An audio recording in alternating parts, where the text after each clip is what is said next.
Welcome to this video. I'm making a pizza. So I'm gonna put my pizza right here. I'm going to open this. So while I open this, I want you to know that my pizza is in the oven. It's baking right now, but it's about to be done. So as I am trying to tear this plastic apart, I want you to like, share, and subscribe to my channel. I am making an intro. It has to do with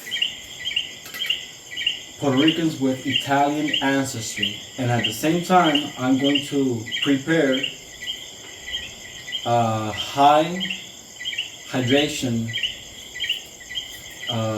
dough for a pizza, and I'm gonna fix a pizza. I made some dough and then I was too lazy and then I had to like fix it. So after I made it, I was like, okay, then I'm gonna have to fix this dough with that gluten. So I have this board now. I haven't sealed this board with some oil. I need maybe some oil. I got some right here, but for now I'm just gonna prepare the pizza right here and there. So I'm about to go and get the pizza, so I'll see you in a jiffy.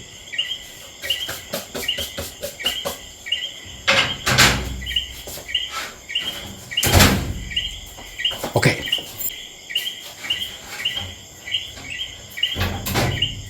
Let's go. Welcome to this video. I'm glad you're here. I'm going to explain. I'm going to watch what I'm doing, but I'm also going to explain. Here I'm putting the flour because I'm going to work with this dough. And I'm going to tell you that I'm putting the flour because this dough is a high hydration dough. So that means that it has a lot of water. So I'm going to further explain because I was very lazy, but I was very hungry, so I made a very quick dough. But the point is, it didn't come out the way I wanted. So here I'm going to, okay, as you saw what I did, I poured flour. So why did I exactly do that? Because I want to change the hydration of this dough. To me, it was probably a bit too hydrated, and I don't want to work with something that hydrated. It was a bit too much. So one thing that you should know beforehand is that I don't have a mixer. So that's very important for this video and for a whole bunch of stuff. And there's a whole bunch of factors, like I left the door open, so there's gonna be a lot of insects coming in. I'm right next to a forest and right next to the beach, so I accidentally let in a whole bunch of insects, but that's okay. That's not gonna happen too much. But that's one explanation and one thing to consider to having your mind. So that being said, since I don't have a mixer, what I am doing, it takes a lot of time. So what am I gonna do exactly? Well, I decided that I'm gonna take this dough that was kind of fermented or kind of old, or maybe from a day or two, but I kind of left it outside, and that's the point. But it was just too jiggly for my own liking and maybe not even stretchy. So before I move on further and show you more of this video, what I'm doing is that I am kneading. I'm kneading. So this is a technique where I fold, so it's getting sticky. That means that it's absorbing all of that flour. As you can see, that's what I wanted. It absorbed all of that flour.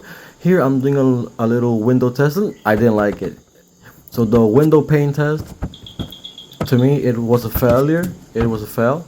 So I'm gonna keep on working with that dough. Look, it's getting super sticky. That means that it's absorbing all of that flour that I sprinkled it into the little table.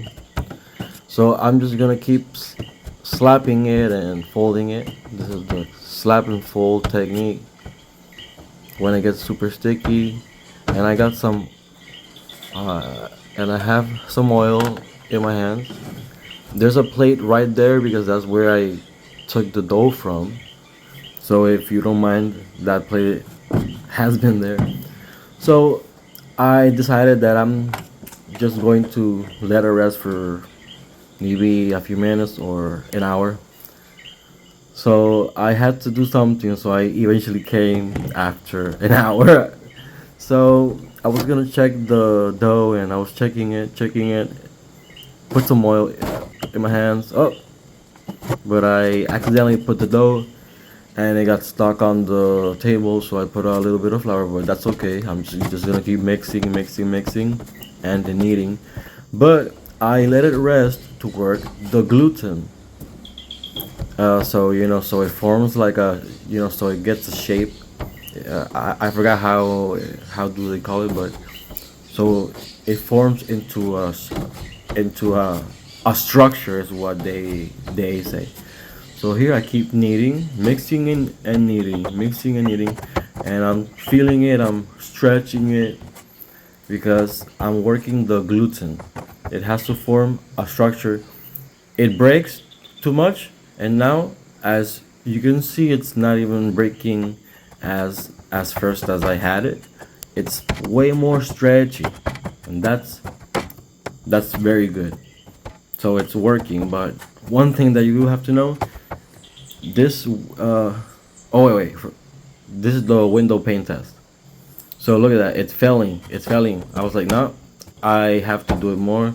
Maybe the flour, maybe go back to me, it it made me go back to a few steps, but that's okay. I'm just gonna keep kneading. So right now I'm gonna knead it with more, maybe with more tender and care. Wepa. So let's see how I do it. Let's see how I go. You see, now I'm applying more of that technique. You see, now more slower, just so that dough can feel that stretch and maybe it could get some air. I'm working the dough round the table so I can clean the table. That's how you clean it, and look at how stretchy it goes. Move it.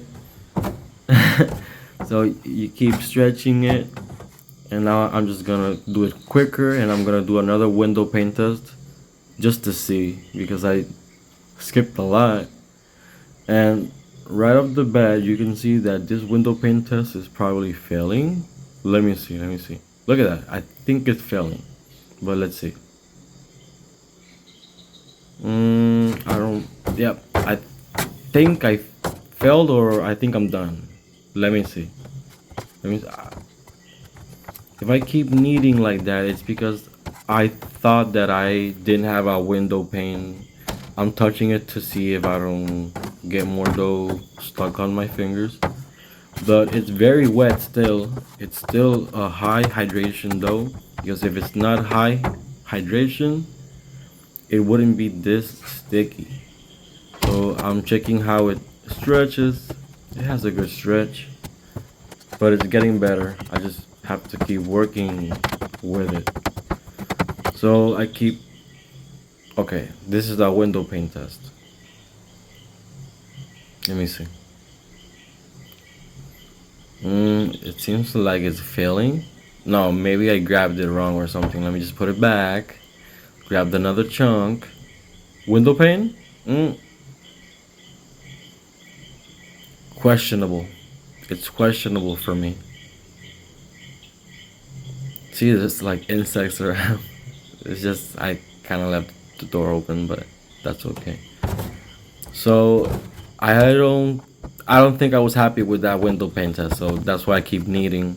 So look at that, I'm twisting it like if I was a mixer, and I'm applying different types of technique, but I'm just folding it, I'm stretching it, folding it, stretching it, folding it with that technique, because I'm kneading it, and I wanted to reach a consistency that I'm looking for. It's gotta give me that window pane test. Let's check it out.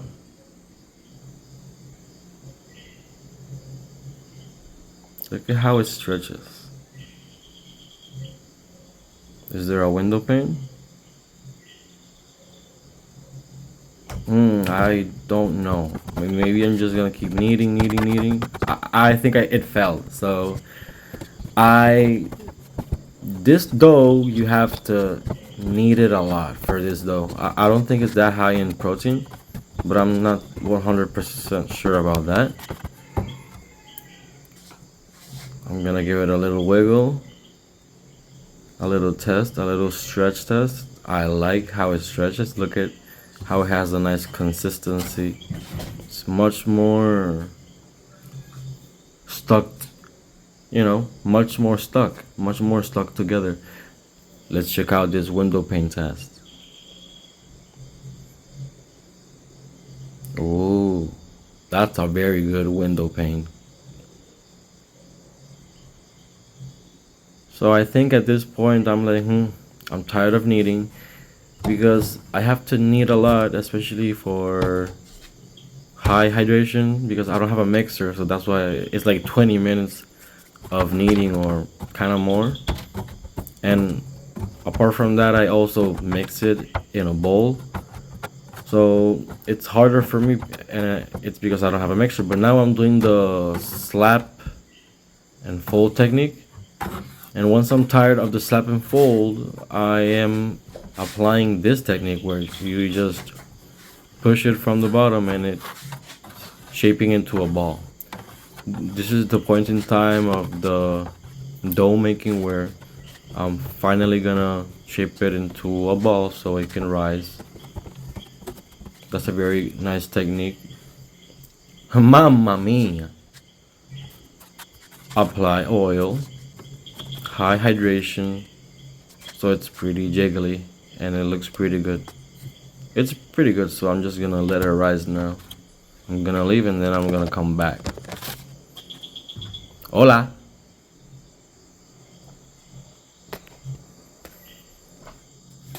Let's check it out. Look at how much it grew. I think it doubled in size, so that's perfect. So I think my instant yeast made a good job on this one. So this dough had already been like a day, so I had already let it rise. So it must have had a good consistency, a good gluten base. But even though that being said, I still had to remake it and re-knead it and to basically fix it. So here I'm explaining that I don't have cornmeal. It's not exactly that I don't have cornmeal, I have, but there are some ingredients that I want to save for tomorrow. One is the cornmeal and the other one is the cheese, the mozzarella cheese. So let's see how the flour works for me, and I think it's gonna work okay. So I'm making the crust. I'm gonna flatten the dough even further. And then I'm gonna be super gentle with it because I don't wanna break it. This is especially a test. So since it's a test, I just wanna be pretty gentle. I could stretch it in different forms, but I'm just gonna try to be super gentle with it. I'm not gonna stretch it up to my elbows. I'm just gonna let gravity do its job, and that's gonna be okay for me at this point. It looks like it's gonna be like a medium pizza because I don't wanna, I don't wanna overstretch this dough. I really want to make a nice pizza.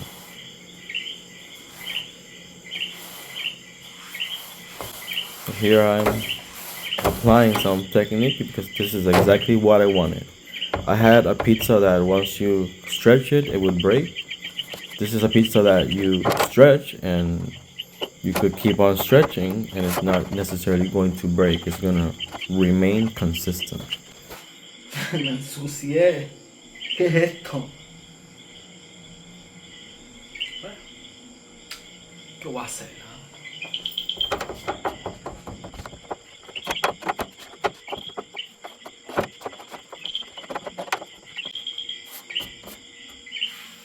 So one observation is that I'm probably gonna always have a better pizza or a better crust with the cornmeal.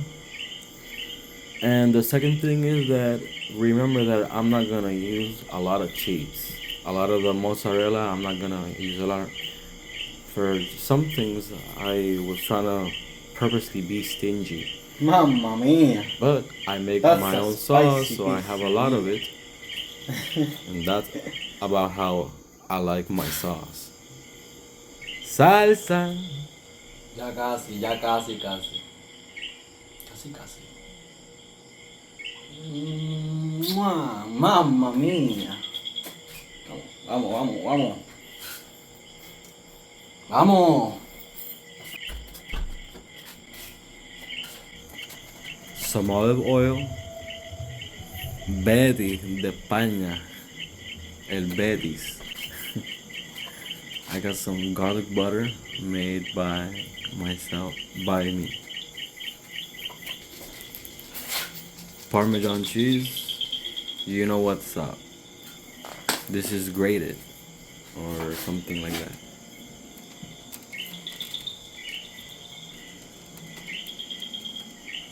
I'm gonna put a lot of this one because I am going to remind you that I'm not going to use a lot of my mozzarella.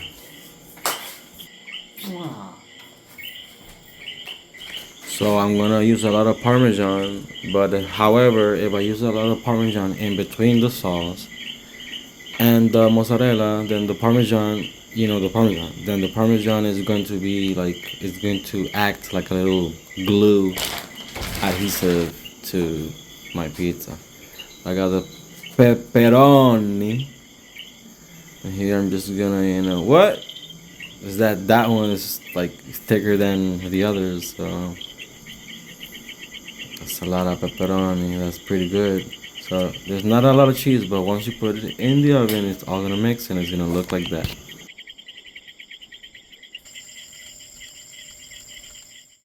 I just took the pizza from the oven, so I got this old cardboard from like 3 days, and I've been using it to pick the pizza from the oven, just for my personal, for my personal pizzas, because I am missing a mitten, or I can just make one, but I have to make it.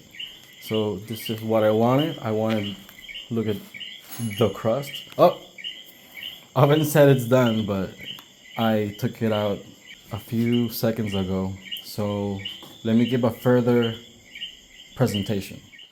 So here I got my pizza.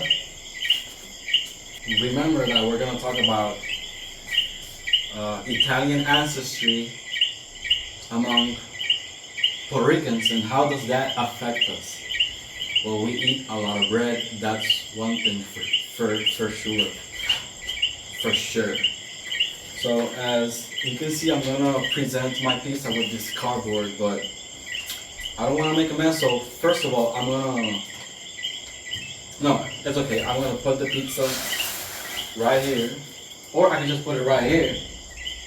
But since I'm gonna cut it, I'm gonna put it right here. I should have used this, but it's okay. So first, I'm going to top my pizza.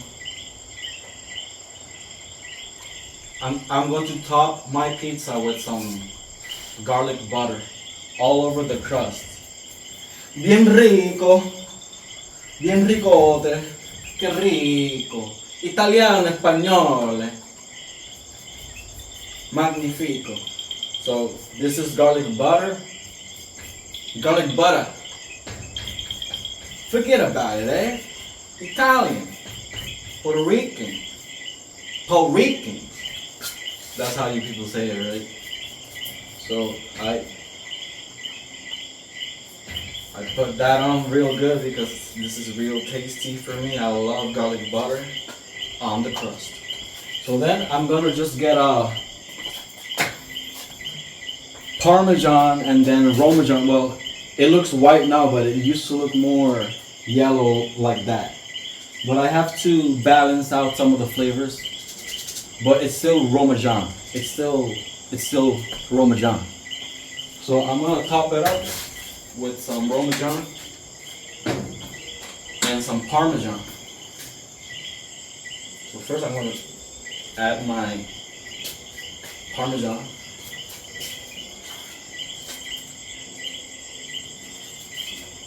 So I think that's enough of that. Oh, making such a mess. So messy. So dirty. So I got the Parmesan mixture right here. It's unbalanced. To me, I'm gonna make it a little bit more yellow with some other ingredients. But for now, this is what I got. So shake that well, shake that up, and add that Parmesan seasoning. Get that Parmesan. And then, as you can see, I got my pizza.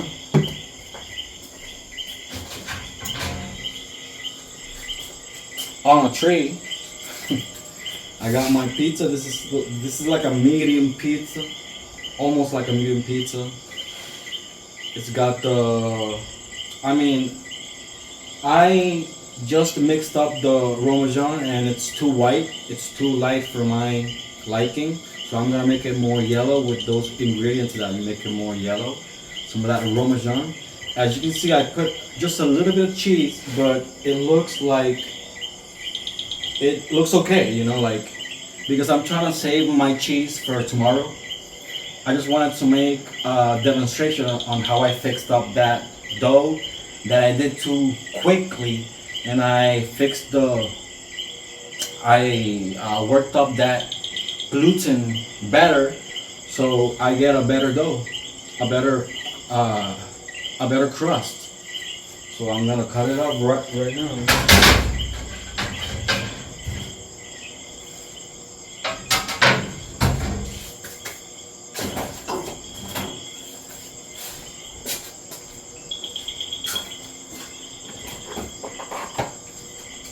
So let's cut it up.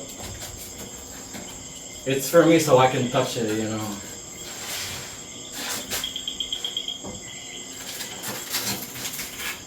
It's pretty crunchy, but in some parts it seems that it's pretty crunchy, but in some parts it seems that it's pretty soft. So that's why I wanted to make a high hydration dough for this pizza. In particular, I wanted to show you how I fixed that up. I'm not a master, I'm not a super professional. What was that? Oh. I'm not a super professional. Mamma mia, that's pretty spicy pizzeria. So I'm not super professional, but I'm here trying to make these pieces look better. So if I just look at how it looks.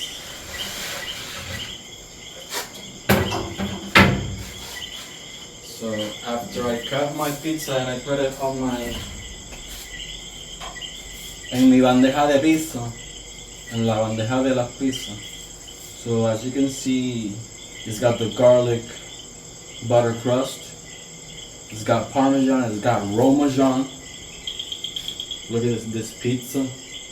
It's toasty, it's crunchy, but it's high hydration, so it should be pretty chewable, pretty chewy.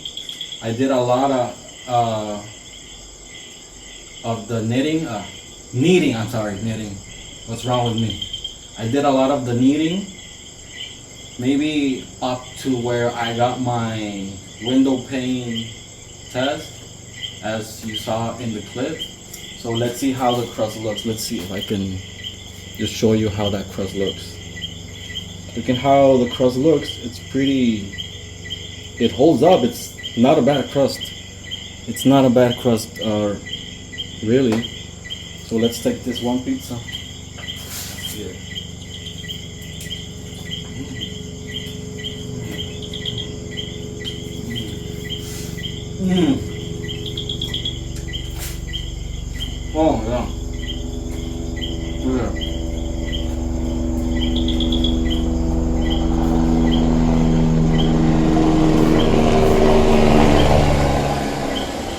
looking for me.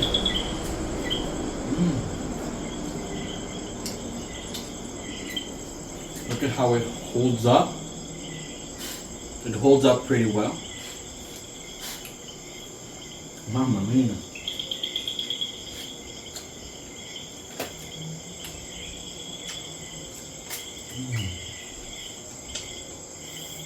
Sorry for the moaning. I'm so sorry for that moaning.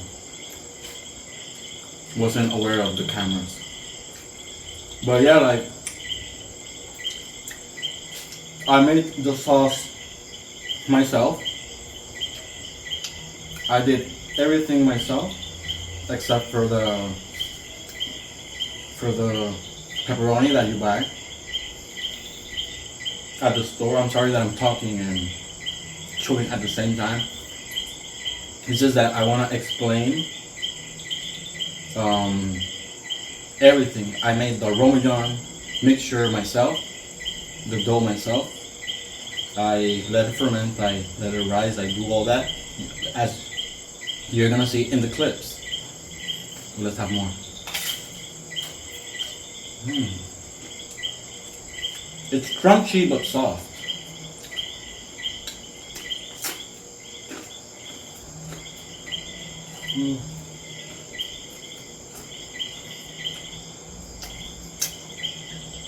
I think I left it for like 15 minutes, maybe 15 or 12.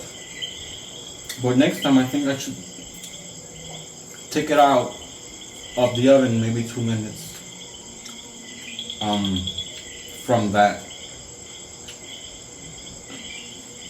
because it's maybe too crunchy in some parts, but some people like it like that. But it's actually perfect if you have good tea.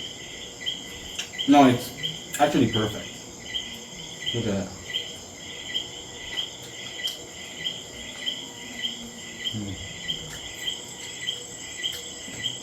I'm sorry, I'm trying to end this video.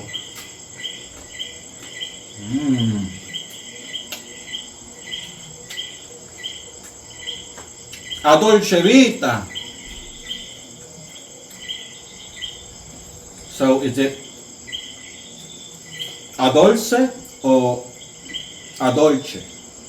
Which one of the two? A dolce vita or a dolce vita?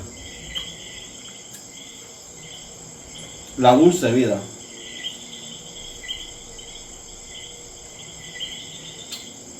Filet mignon. Oh no, that's French, right? Sorry. Buongiorno le très bien. No, that's French too, right? Buon appetito. Oh yeah. I hope you liked this video. In a few moments, I'm going to explain how Puerto Ricans carry Italian ancestry and how it affects us. Up next.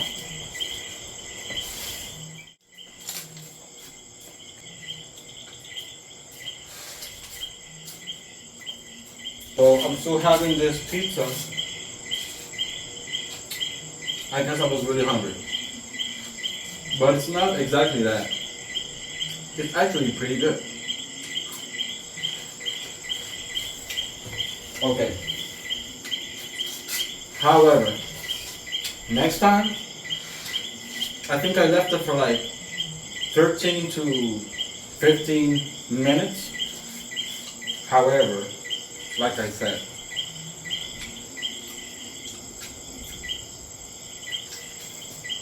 it's too crunchy for me in some parts. So next time, I'm not gonna put it 15 to 12 minutes. I thought that for a high hydration pizza, you needed to maybe put it in the oven at least 15 minutes, or I think it was 12. But no, next time I'm gonna maybe have it only like 10 minutes. Yeah, so I'm gonna have it only like 10 minutes. I'm still chewing, and this house is haunted. Please stop. That's crazy. It has to do with the oven and all that stuff. So anyways, I'm going to talk about Italian ancestry.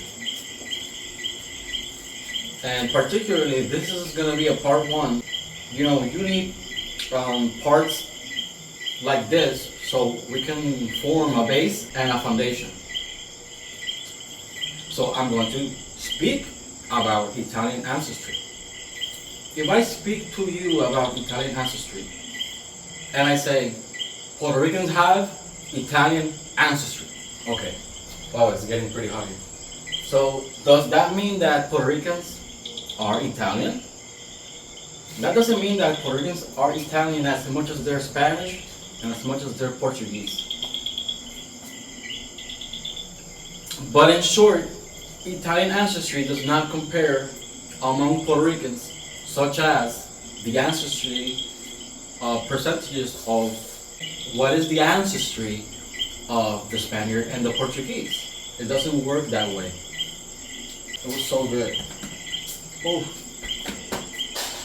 But what I mean by Italian ancestry, or what people mean by Italian ancestry, is that somebody down the line, down the generations, have an Italian ancestry, such as myself, such as a lot of you that are watching these videos that are Puerto Rican, que son puertorriqueños, que son boricuas, ¿verdad? Pues tienen esa herencia italiana. Más sin embargo, déjame colocar esto por aquí. Oh, this is in English videos, sorry. So I'm going to speak more onto this because I also have an Italian ancestor down the line. How do you understand that I have Italian ancestry? But how?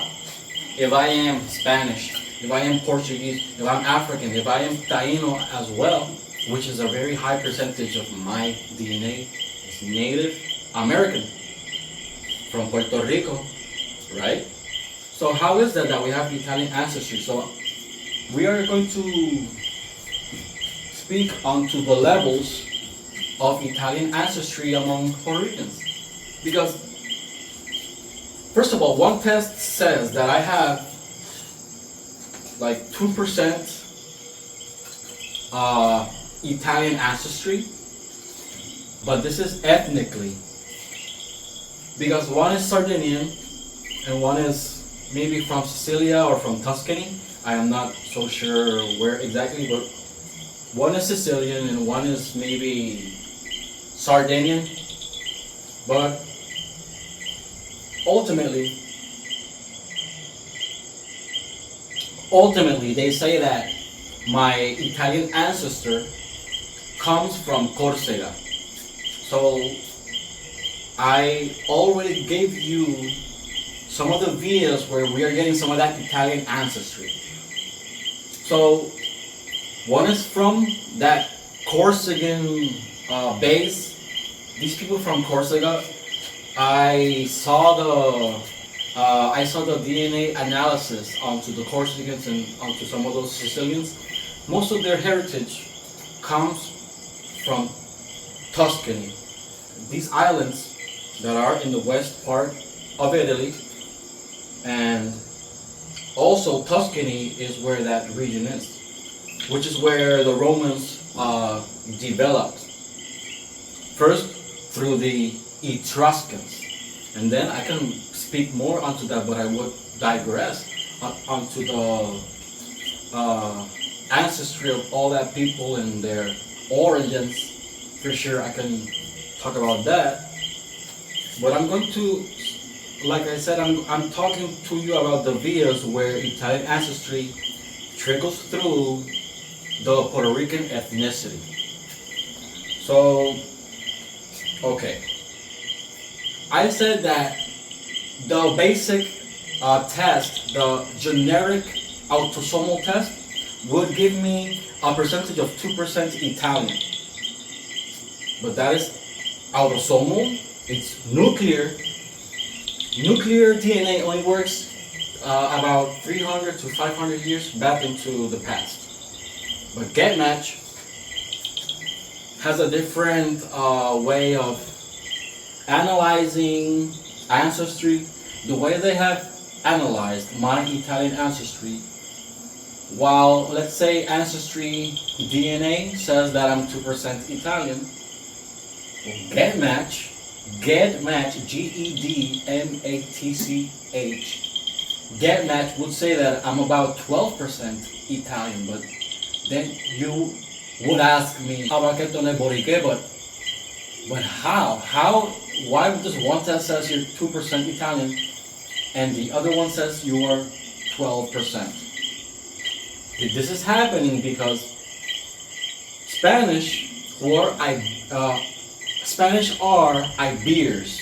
The Roman Empire took a hold of Spain, and by that time, Romans had colonies in Spain. I'm sorry, there's a lot of insects here. We're near the beach and the door was open, so I'm a little jumpy. I'm not that jumpy though. So, as I was saying,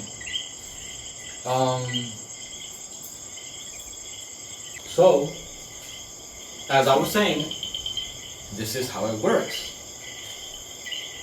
Romans, through the Roman Empire, entered Spain and took control of the Iberian Peninsula. And then, that's how the Spanish and the Portuguese ancestry was transformed.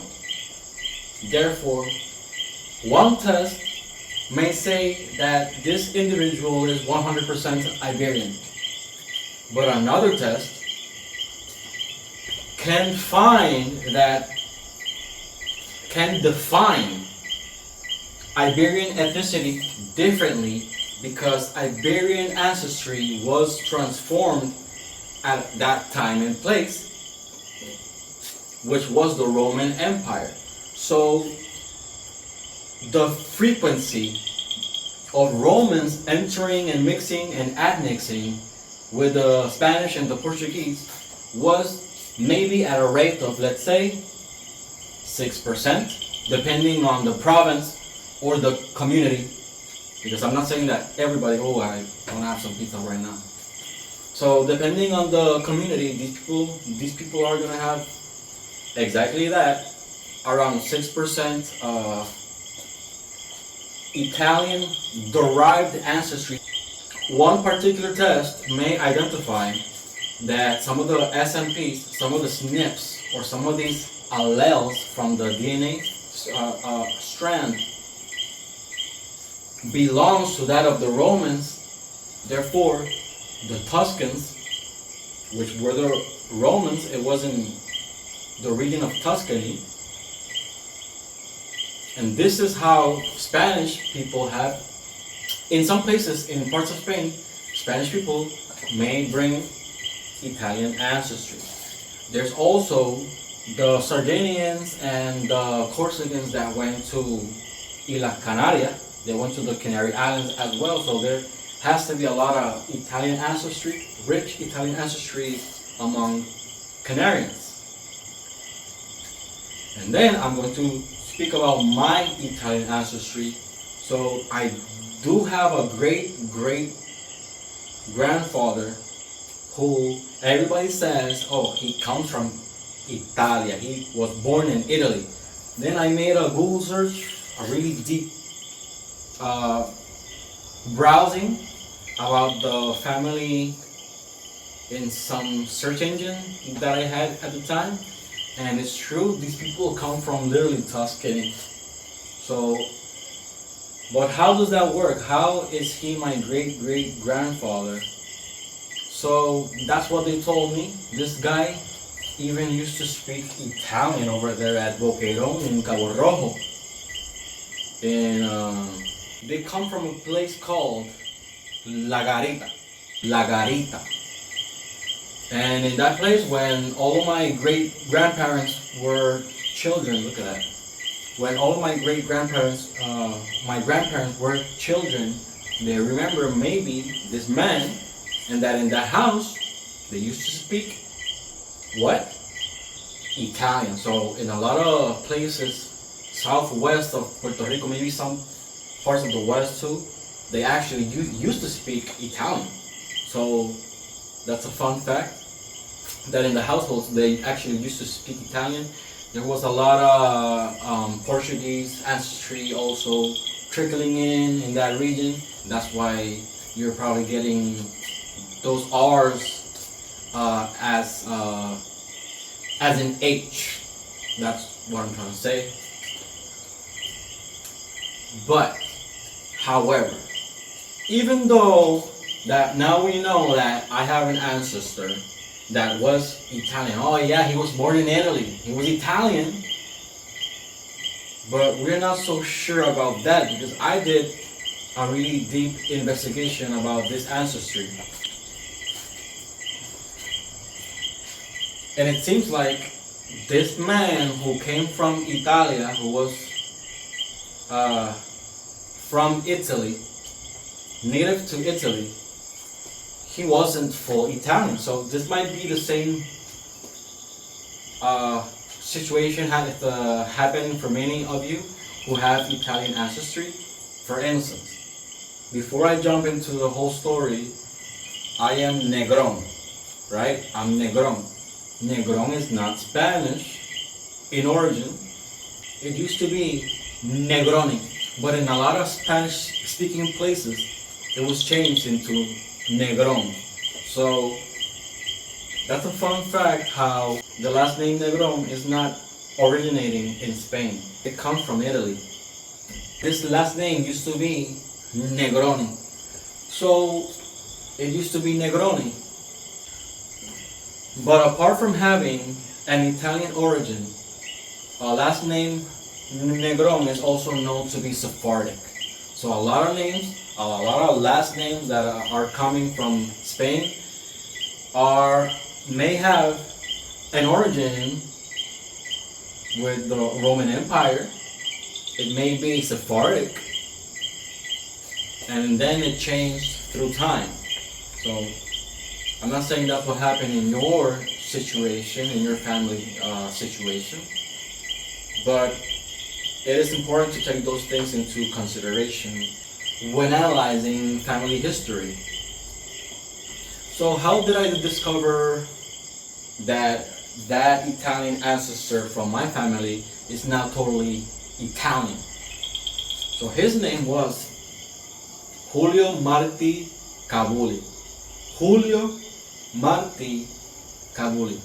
So the last name Marti, it has a Roman origin. It's totally Italian, especially because Marti is another version for the Italian god of the Italian Roman pantheon of the god Marte. So in my family they carry the name of the god Marte, but in the form of Marti. Marti, I don't know if it's also French, because, okay, I'm not saying that it's French, but some of these people came from Corsica. So how did they used to say it? Are they French with Italian heritage? Are they Italian and they also speak French? So those are some of the things that you have to take into consideration. Is it Marti, Marti, or is it Marti? So on that I'm not totally sure, but what I'm totally sure is that Marti is of Italian origin, for sure, and especially it has a really deep connection apparently to the Italian or Roman pantheon of gods, which is Marte. That's like the god of water or something like that. That's pretty crazy. I'm not super sure about what I just said about it being the god of war, but you can confirm that in the comment section down below. But then, like I said, this man was named Julio Marti Cabuli. And I was like, Cabuli, was that Jewish? What is it?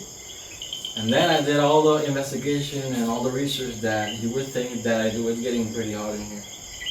I do all that investigation and I do all of the reading, all of the genetic investigation. So you would not imagine where did this search took me, and where did I end it?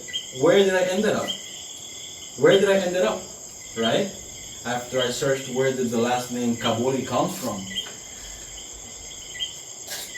Okay.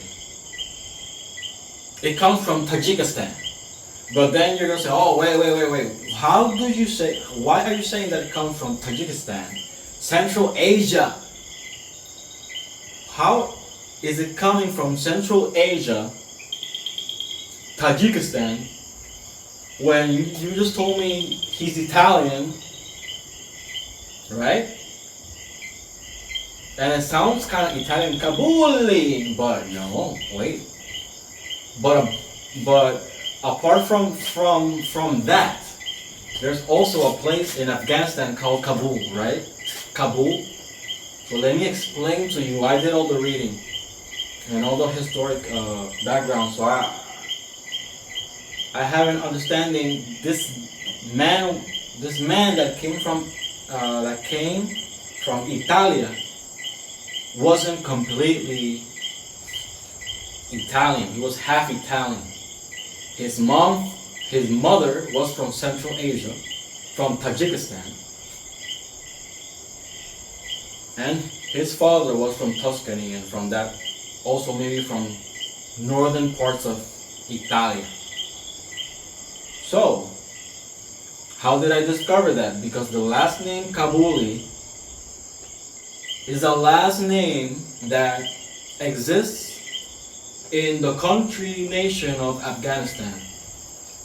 How do some of the people from Afghanistan have the last name Kabuli? Are they from Afghanistan? Also, they're not from Afghanistan. When the Russians were expanding in the 1800s, in the 17th century, is it the 17th century or the 18th century? I forgot, but when the Soviet Union was expanding throughout Central Asia, the Tajiks had to move, escape, and migrate from Tajikistan down into Afghanistan. The Tajiks that ended up in the city of Kabul, were named Kabuli. And those Tajiks that settled in the city of Kabul were last named Kabuli. Isn't that super interesting? So if you have Tajiks that used to live in maybe Kandahar, I think that's a part of Afghanistan. So if you take a last name from the world and then you see that it has the name of the city in Afghanistan, and that city may be Kandahar or something like that, then there exists a small chance or possibility that last name comes from a Tajik, that this branch didn't settle in the city of Kabul. That branch settled in the city of Kandahar. So that's just an example of how the last names were given from these Tajiks. So at one point they were moving from, so at one point these Tajiks were also moving from Afghanistan. They were probably having some problems or something like that. So they were moving from Afghanistan to Italia. So you probably had some Tajiks and some Central Asian ancestry in many places of modern Italy. So even though this man, who is my ancestor, was Italian, and everybody thinks that he was this Italian man. Well, he was half Italian. was born in Italy from a father who carried the last name Marti, and a mother who had the last name that comes from Kabul, which is Kabuli, Kabul in Afghanistan. These are refugees escaping, whether they had different religions, whether they were Jewish or something like that. I'm pretty not sure, but this video is not exactly onto that in particular, but it could be the case that they could be mixed, because a lot of people maybe in those regions and also in the Maghreb have strong Sephardic ancestry. It's very high in those places. A lot of Sephardic and also a lot of Ashkenazi Jewish ancestry. So I discovered that this Italian man that comes from Italia is actually half Italian. He wasn't entirely Italian. So this could be happening to your family or not. I don't think it's happening to a lot of people, but it's happening to my family, and we are most likely carrying the blood type from this region of the world, which is blood type B. For instance, one ethnicity says that I'm like 12% Italian. So this is coming from a lot of ethnicities. This is get match. It's not like Ancestry DNA, where Ancestry DNA is going to tell you that these components of the DNA come from Italy. Whether it's a mixture of all these parts, it's still going to identify that this mixture belongs to Italy. Whether it's got Spanish or whether it's got French in there, it's going to identify from those 300 years and from the sample they took, that's how Italian ancestry is defined. In this test, which it says that I'm 12% Italian, it doesn't appear like that in ancestry. It doesn't appear like that. I'm 2% Italian in ancestry. One is Sicilian and one is Sardinian. But one way to confirm this through the DNA, one way to confirm it is through exactly that same test. And how do we identify it? How do we find it? How do we find these elements that we're definitely seeing on the Italian side? Because some Portuguese have some Italian, some Canaries have some Italian, some Spanish have some Italians. All these places, all these people have Italian, thus making my ancestry up to 12% Italian. It doesn't mean that they are ethnic Italian. It's Italian, Italic derived. That's what it means, that it's Italic derived. It's Italic derived because, like I said, maybe like 6% of that may come straight from the Roman Empire. And that was a long time ago. As you know, I have studied a lot onto genetics and onto the DNA, not just history. It's actually a mixture of all that, even archaeogenetics. How do we confirm what I just said? Through that same DNA test. As one side, it has that I am like 12% Italian. From the other part, maybe 6% from that 12 is from this Kabuli guy. Maybe 6 is coming from that guy. How do you reflect onto his wife, which is the Central Asian? So if she really is Central Asian, how should her ancestry look like? So in that same test, it appears that I'm also Iranic. It doesn't say on Ancestry DNA that I am Iranic. It says it in a different way. It probably says Ashkenazi. It doesn't say that I'm Iranic. It says that I'm like almost the same amount in Ashkenazi, and some of that is probably added onto the Spanish and or maybe the Portuguese. But Gedmatch, however, says that I'm about 4% Iranic.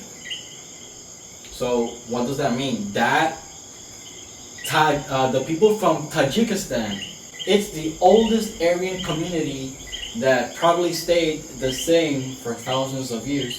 That's who the Tajiks are in these mountains. They are mountain people, and or from the campo, from these places that are hard to reach. That's why Iranics stayed there, and they look European. They have red hair and all that. But one thing that I have seen onto the Tajiks is that they may have Asiatic features, East Asian features. So one of the things that I wanted to add is that it doesn't only say that I am Iranic. Maybe like 4% of my DNA comes from an Iranic nation, which is Tajikistan. It's like 4% or something like that. And then there is almost 2% of Sino-Tibetan, especially from the Tibet region. And it also says that my DNA comes from that Sino-Tibetan, my blood type, which is B. It comes from that Tajikistan region and that Tibet. It may come from Tibet, and some people say that it comes from Siberia. So there could be a correlation between East Asian ancestry and blood type B, because blood type B is the place where the most blood type B in the world is in China.